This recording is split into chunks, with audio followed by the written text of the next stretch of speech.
Sejumlah pejabat kantor pajak dan bea cukai Kementerian Keuangan terseret kasus korupsi. Beda lokasi, beda modusnya. Dari meminta uang pelicin hingga jatah uang pengurusan importasi barang. Hal ini menambah panjang daftar korupsi sektor pajak. Lalu apakah celah baru muncul atau sebenarnya celah yang lama sengaja tidak ditutup guna kepentingan segelintir orang? Kita akan bahas dengan peneliti Pukat UGM Zainur Rohman. Namun sebelumnya kami juga telah menghubungi Ditjen Pajak namun belum bersedia karena masih dalam proses perombakan jajaran. Saya langsung sapa Mas Zainur. Selamat malam Mas Zainur. Selamat malam Mbak Diana. Mas Zainur, ini kalau kita bicara Ditjen Pajak, kemudian Bea dan Cukai, memang selalu dikaitkan atau punya stigma lahan basah begitu ya. Kita ingat betul kasus di KPP Madia Jakarta Utara, kemudian juga ada kasus Angin Prayitno Aji, belum lagi kasus Rafael Alun hingga Gayus Tambunan. Nah, saya mau tanya Anda terlebih dahulu, seberapa urgen sih Mas reformasi Ditjen Perpajakan serta Bea dan Cukai kita? Ya sangat penting ya Mbak Diana ya, karena itu tadi berulang-ulang terjadi selama kurun waktu puluhan tahun. Ternyata meskipun sudah ada penindakan oleh penegak hukum, tidak ada perbaikan sistemik. Padahal sudah ada yang dicanangkan oleh Kementerian Keuangan mulai dari reformasi institusional sampai kepada perbaikan kesejahteraan. Dua direktorat jenderal ini, baik itu DJP, perpajakan maupun cukai, itu kan dua institusi yang dianggap sudah sangat layak dari sisi kesejahteraan ya. Di kalangan PNS mereka biasa disebut sebagai tukin sultan ya, tunjangan kinerja yang tertinggi di antara yang lain. Harapannya adalah dengan kesejahteraan yang baik, mereka tidak akan lagi mudah untuk disuap, tidak akan lagi mudah melakukan korupsi. Ternyata tidak seperti itu ceritanya. Meskipun tunjangannya sudah besar, kesejahteraannya sudah relatif baik, ternyata mereka masih mudah untuk jual beli kewenangan dengan menerima suap, kemudian meloloskan restitusi pajak maupun meloloskan impor yang sebenarnya bertentangan dengan ketentuan peraturan perundang-undangan. Mengapa demikian Mbak Diana? Ya karena yang pertama adalah ini adalah satu kebiasaan yang menahun, sudah menjadi habit, menjadi bahkan budaya gitu ya. Bukan hal yang mudah untuk mengubah kultur gitu ya. Ini sesuatu yang sudah diwariskan secara turun-menurun dari para senior kepada juniornya gitu ya. Sehingga ini memang butuh pendekatan juga dari sisi sistemik ya, termasuk dari sisi struktural dan kulturalnya. Yang kedua Mbak Diana, secara sistem gitu ya, ini saya melihat ada kelemahan. Kenapa? Karena korupsi itu secara sederhana adalah ketika kewenangan itu dipegang oleh satu orang atau satu lembaga tanpa ada checks and balances dari orang atau lembaga lain. Misalnya untuk kewenangan di bidang cukai gitu ya, ini mulai dari penentuan, mulai dari pengawasan, mulai dari penindakan, ini berada di tangan yang sama sehingga kewenangan itu kemudian mudah untuk diperjualbelikan. Demikian juga dengan perpajakan, ya, yang melakukan penetapan, kemudian melakukan pengawasan, melakukan persetujuan maupun melakukan kemudian melakukan eksekusi itu berada di tangan yang sama sehingga sekali lagi kewenangan itu kemudian berujung kepada korupsi dengan disalahgunakan. Yang ketiga adalah pengawasan oleh Inspektorat Jenderal sangat lemah. Kenapa sangat lemah? Ya buktinya ini terus-menerus terjadi. Kalau ini terjadi satu kali, mungkin itu sesuatu yang masih bisa dipahami. Tetapi kan untuk Direktorat Jenderal Pajak, Mbak Diana, kemarin kan di Jakarta Utara baru OTT. Bulan berikutnya OTT di KPP Madia Banjarmasin. Ini artinya kan kemungkinan terjadi di daerah-daerah lain, di KPP yang lain ini juga sangat besar kemungkinan terjadinya. Yang kedua tidak hanya di perpajakan, ternyata di cukai juga terjadi OTT. Ini ada di satu kementerian yang sama. Artinya memang betul gitu ya, pengawasannya tidak jalan. Gitu Mbak Diana. Ada beberapa pernyataan menarik Mas Zainur, tapi saya mau bedah satu persatu. Salah satu yang paling menarik saya, ini adalah soal bagaimana Anda menyebutkan korupsi ini rasa-rasanya sudah menjadi budaya, sudah diwariskan ibaratnya bukan budaya yang bagus justru malah budaya yang kurang baik begitu yang diwariskan oleh para senior. Karena kalau kita melihat juga di Banjarmasin itu ada 3 tersangka. Ini artinya ada lebih dari 1 orang, kemudian di Jakarta Utara ada 5 tersangka yang artinya korupsinya berjamaah. Nah, kalau kita lihat langkah dari Menkyu Pak Purbaya ini adalah mengganti banyak orang. Nah, menurut Anda ini sudah mampu belum sih memutus mata rantai setan yang seharusnya memang tidak diwariskan ke generasi yang selanjutnya begitu? Ya, nyatanya masih terus terjadi ya. Hmm, Pasca Jakarta Utara terjadi Kalimantan Selatan. Artinya belum ada hasilnya. oke. Yang kedua saya lihat gitu ya, tidak cukup sekadar mengganti orang. Bagaimana juga review terhadap sistem yang memungkinkan praktik itu terus terjadi. Mhm, Ini yang belum kemudian diuji. Yang ketiga, saya punya catatan terhadap Menteri Keuangan ya yang saat ini didukung oleh publik dengan sangat luas ya, mhm, dengan gebrakan-gebrakannya. Catatan saya adalah seharusnya orang yang kena OTT, baik itu pejabat maupun pegawai di Kementerian Keuangan, tidak perlu diberikan bantuan hukum. Ya, kenapa? Karena mereka sedang disangka oleh KPK karena melakukan tindak pidana korupsi. Oke lah kalau bentuk-bentuk pelanggaran yang lain atau bentuk-bentuk persoalan yang lain, pegawai di Kementerian Keuangan silakan hmm, mau diberikan bantuan hukum. Tapi kalau untuk korupsi, jangan. Kenapa jangan? Karena itu menjadi pesan yang keliru. mhm. Seolah-olah bisa dibaca oleh para pegawai di Kementerian Keuangan, benar maupun salah, mereka akan dibela oleh pimpinannya, oleh institusinya. Untuk para pelaku tindak pidana korupsi di internal Kementerian Keuangan, itu justru harus dibuang, ya, tidak diberikan pembelaan sebagai bentuk pesan kepada semua pegawai, kepada semua insan di Kementerian Keuangan bahwa ketika mereka main-main dengan korupsi, maka mereka tidak akan dibela, justru mereka akan dibongkar oleh institusinya, akan dibongkar oleh atasannya dengan memberikan data-data yang dibutuhkan oleh aparat penegak hukum sedemikian rupa agar bisa membongkar jangan-jangan tidak hanya terkait dengan persoalan yang sedang disidik oleh KPK, jangan-jangan juga terkait dengan persoalan-persoalan yang lain sebelumnya gitu ya. Jadi Mhm, misalnya di konteks KPP Madya Banjarmasin, jangan-jangan selain PT Buana Karya Bakti sudah terjadi juga di PT-PT yang lain ya, untuk restitusi pajak ini, atau untuk bea cukai gitu ya. Jangan-jangan tidak hanya terjadi di PT BR gitu ya, mhm, tapi juga sangat mungkin PT-PT yang lain yang diloloskan karena kemudian memberikan sejumlah uang.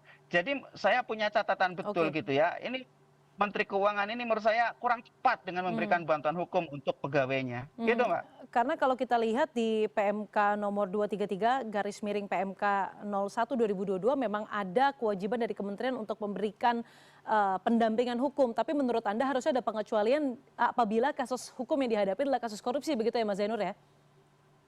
Betul, PMK semalam bisa diubah Hmm, ya. Jadi PMK itu sangat mudah bisa diubah karena mhm, itu kewenangan menteri gitu ya. betul.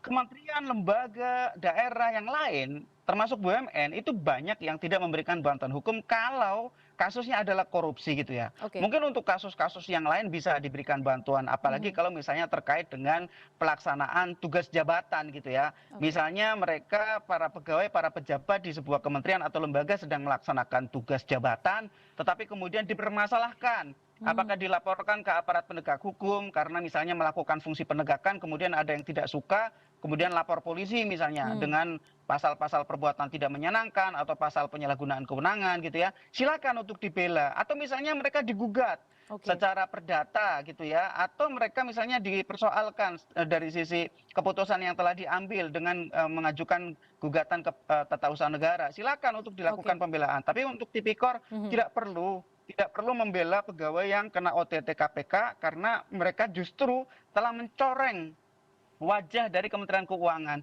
Ini kan kemudian menjadi perbincangan luas di publik itu ya. mhm, Tukin Sultan, apa tidak cukup? Ternyata bukan soal cukup atau tidak cukup. Di dalam keserakahan manusia tidak pernah ada yang cukup, mau berapapun oke. gajinya, mau berapapun tunjangannya itu tidak akan pernah cukup. Sehingga jangan membuat sinyal yang keliru kepada para pegawai dengan melakukan pembelaan terhadap mereka yang melakukan korupsi. Oke, Mbak Diana. baik. Saya mau kembali ke pertanyaan saya, Mas. Ketika korupsi itu sudah kultural, sudah jadi sebuah sistem, korupsinya pun berjamaah, seperti yang mungkin dugaan kita tadi yang terjadi di Ditjen Pajak dan Bea dan Cukai. Bagaimana sih, Mas, langkah yang sebenarnya harus dilakukan oleh pucuk-pucuk pimpinan, entah itu menteri ataupun eselon 1, untuk bisa memutus hal tersebut? Karena Anda menyebutkan kalau mengganti beberapa orang saja tidak efektif begitu. Yang pertama adalah mengakui ada problem di institusi. Itu dulu, Mbak. Kalau masih denial, tidak akan ada perubahan. Masih akan ada OTT-OTT lagi ke depan oleh KPK. Akui dulu bahwa ada persoalan yang sangat serius di institusi, yaitu persoalan adanya praktik suap menyuap, kemudian praktik korupsi yang lain, penyalahgunaan kewenangan yang sudah mendarah daging di institusi. Sehingga kalau sudah diakui oleh para pimpinan, kemudian pimpinan bisa membuat satu perubahan yang mendasar, ya, memimpinnya untuk kemudian diperingatkan kepada seluruh insan di Kementerian Keuangan. Itu yang pertama. Yang kedua adalah memperbaiki pengawasannya, ya. Memperbaiki pengawasan tentu ada banyak cara. Seperti misalnya dengan buddy system, ya, ada satu pejabat itu diawasi oleh koleganya sesama pejabat. Ada satu petugas diawasi oleh sesama petugas gitu ya. Nah, bagi yang bersedia untuk melaporkan ketika ada bentuk pelanggaran apalagi dalam bentuk korupsi, pelapor harus dilindungi yang pertama. Yang kedua harus diberikan apresiasi. Ada peraturan pemerintah tentang peran serta masyarakat dalam pemberantasan korupsi. Mereka harus diberikan apresiasi bahkan dalam bentuk materi. Nah, itu juga bisa dilakukan di internal kementerian atau lembaga atau daerah. Bagi pelapor itu selain bisa diberikan apresiasi materi sesuai dengan peraturan pemerintah, mereka juga bisa diprioritaskan misalnya untuk menempuh pendidikan atau untuk menempuh pelatihan atau untuk diprioritaskan di dalam kenaikan jabatan. Bukan untuk membuat mereka menjadi cepu, bukan, tetapi untuk menjaga agar institusinya itu bersih dari korupsi. Yang ketiga adalah, ya, memberi tanggung jawab pembinaan dan pengawasan kepada pimpinan masing-masing satuan kerja. Jadi ketika ada korupsi di satuan kerja, maka pimpinan atau atasan langsungnya harus dicopot. Artinya mereka telah gagal melakukan pengawasan dan pembinaan kepada bawahannya. Nah, memang akan bermasalah kalau yang korupsi adalah pimpinan tertingginya gitu misalnya, ya, di satuan kerja gitu ya. Nah, maka kan masih ada lagi. Di atasnya itu kan masih ada lagi. Kalau di eselon 2 kan ada eselon satunya gitu ya. Dan itu juga seharusnya bisa dimintakan pertanggungjawaban agar tidak ada alasan bahwa itu adalah oknum. Oknum kok begitu banyak, oknum kok begitu sering OTT oleh KPK, itu kan bukan oknum, itu sistem, itu kultur. Sehingga menurut saya ini ada kebutuhan untuk melakukan perubahan secara mendasar. Yang keempat adalah melakukan perubahan sistem, misalnya, ya, mengurangi interaksi antara wajib pajak dengan petugas pajak atau fiskus. Atau tadi dalam konteks bea cukai, untuk penetapan barang impor itu juga perlu dilakukan perbaikan sistem agar antar para pihak itu kurang sering untuk bertemu secara langsung. Sehingga misalnya dengan pendekatan teknologi, dengan pendekatan IT sekarang gitu ya, semuanya bisa dibuat dengan transparan, mengurangi interaksi bertemunya antara tugas dengan pemohon layanan. Sehingga itu diharapkan bisa mencegah. Oke, memang itu tidak menjamin 100%, tetapi setidak-tidaknya mengurangi keinginan untuk kemudian melakukan suap menyuap atau pemerasan. Kalau semuanya menggunakan sistem, maka ketika ada pihak yang menyalahgunakan kewenangan bisa ditrace, ada jejaknya di dalam sistem, ada lognya, sehingga bisa ketahuan, oh misalnya pejabat A yang kemudian meloloskan barang yang tidak boleh diimpor, tetapi karena menerima suap dia loloskan. Nanti bisa ditindaklanjuti dengan melakukan pengawasan. Yang kelima menurut saya yang sangat penting adalah laporan harta kekayaan penyelenggara negara. Di Kementerian Keuangan, semua pegawai itu menurut saya rawan korupsi. Sehingga semua mereka wajib lapor LHKPN. Nah, laporan LHKPN itu tidak sekadar diterima, tetapi harus ditelaah. Bagaimana laporan itu, apakah make sense dengan pendapatan sahnya atau tidak? Apakah ada sesuatu yang menyimpang, yang devian atau tidak? Kalau ada, maka Inspektorat Jenderal harus melakukan pendalaman. Yang kedua adalah membandingkan antara LHKPN dengan gaya hidup. Ya. Ya, mungkin masih ingat publik ada kasus Yogyakarta dan Makassar gitu ya. Mhm. Jadi di dua kasus tersebut berujung kepada pengungkapan perkara korupsinya. Mhm. Jadi sebenarnya dari sisi sistem, dari sisi metode, ada cara-cara untuk melakukan pengawasan terhadap pegawai yang punya potensi untuk melakukan penyimpangan atau mengarah kepada korupsi. Pertanyaannya, mau atau tidak? Nah, yang terakhir, silakan kalau akan ada sistem rotasi agar tidak ada satu pejabat yang dominan di satu Mmm. daerah dalam waktu yang lama sehingga pejabat tersebut membangun jejaring dengan aktor-aktor lokal. Itu sih silakan saja. Tapi menurut saya yang paling penting juga adalah zero tolerance. Jangan ada toleransi kepada pejabat, kepada pegawai yang terbukti melakukan pelanggaran. Harus disanksi keras karena mereka mencoreng nama lembaga dan mereka mengancam integritas sistem yang selama ini telah dibangun. Mbak Diana. Mhm. Mas Zainur, sebenarnya kan berarti sangat memungkinkan begitu ya sistem saling jaga, inspektoratnya harus dikencangkan, dikuatkan, kemudian rotasi juga mungkin diperbolehkan untuk mengecilkan dominasi satu ataupun dua orang. Tapi sebenarnya Pukat UGM ini pernah tidak sih mendeteksi sekiranya celah-celah mana saja sih yang seharusnya ditutup, khusus untuk sektor perpajakan atau bea dan cukai? Karena tadi Anda menyebutkan di awal ini adalah masalah yang sebenarnya terus berulang saja begitu. Ya, mau bagaimanapun kita tutup celahnya memang akan selalu ada gitu ya. Hmm, Akan selalu ada celah-celah lain yang dibuka oleh orang-orang yang oke. melakukan pelanggaran-pelanggaran. Tapi menurut saya yang paling penting adalah contoh untuk restitusi gitu ya. Eh, Pendekatan menggunakan digitalisasi gitu ya. Hmm. Meskipun sekarang saya tahu itu sudah dilakukan, Sudah dilakukan? tetapi ya perlu selalu ada audit gitu ya. Ada Oke. audit ketika ada sesuatu yang devian, ada sesuatu yang irregular, Mmm, sistem harus bisa menyala mendeteksi itu? alarmnya gitu Mhm. ya, bahwa betul, kalau terdeteksi ada irregularity kemudian ditindaklanjuti dengan pemeriksaan secara manual gitu Mmm, ya. mhm. Kalau semua dibuat secara digital ada lognya, itu kan kemudian bisa ketahuan siapa sih yang mengotak-atik, siapa sih yang kemudian bermain gitu ya. Yang di luar juga dari sisi perpajakan di bea cukai. Ya. Bea cukai kan intinya sangat sederhana gitu ya. Eh, Petugas pejabat di bea cukai itu menjual kewenangan mereka meloloskan impor atau ekspor yang Mhm, tidak sesuai dengan ketentuan. Sebagai mhm. imbal balik mereka mendapatkan suap. Uang. Sesederhana Mhm, itu intinya mhm, gitu kan. mhm. Termasuk di Blu-ray ini kan juga seperti itu gitu ya. Kemudian mereka mendapatkan setoran rutin 6 miliar terkumpul sampai 40 sekian miliar gitu kan. Mhm. Sesederhana itu sebenarnya. Nah itu tadi bagaimana kemudian untuk mencegah gitu ya adanya pertemuan antara pejabat dengan pemohon layanan secara langsung. Kalau mau bertemu harus di satu pertemuan yang terbuka, yang transparan. Yang pertemuan itu harus direcord secara resmi, ada Mmm, minute of meetingnya, juga ada rekamannya, seperti rapat-rapat Menteri Keuangan dengan KSSK mhm, misalnya, itu kan mhm. semua bisa direkam gitu ya, sehingga semua tercatat kalau ada sesuatu yang bermasalah di kemudian hari bisa dibuka Ya, lagi gitu betul. ya.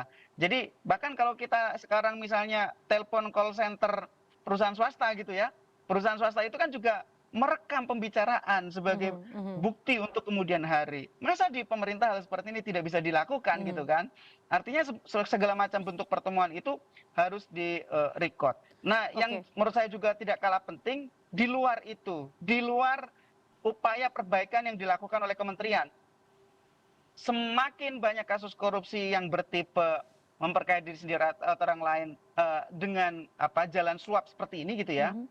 di kasus cukai, di kasus pajak, ini semakin menunjukkan bahwa perlu ada perbaikan ya peraturan perundang-undangan di bidang korupsi. Indonesia sudah sangat urgent untuk yang pertama adalah mengkriminalisasi illicit enrichment, Mhm. pengayaan yang tidak wajar. Ketika ada Mmm. harta penyelenggara negara tidak sesuai dengan profil penghasilan sahnya, maka dia harus membuktikan bahwa itu diperoleh dari sumber yang sah. Kalau gagal membuktikan, maka itu kemudian dirampas untuk negara. Itu bisa dilakukan dengan yang pertama, melakukan revisi undang-undang tindak pidana korupsi dengan mengkriminalisasi illicit enrichment. Yang kedua, segera bahas dan sahkan RUU perampasan Ya. aset.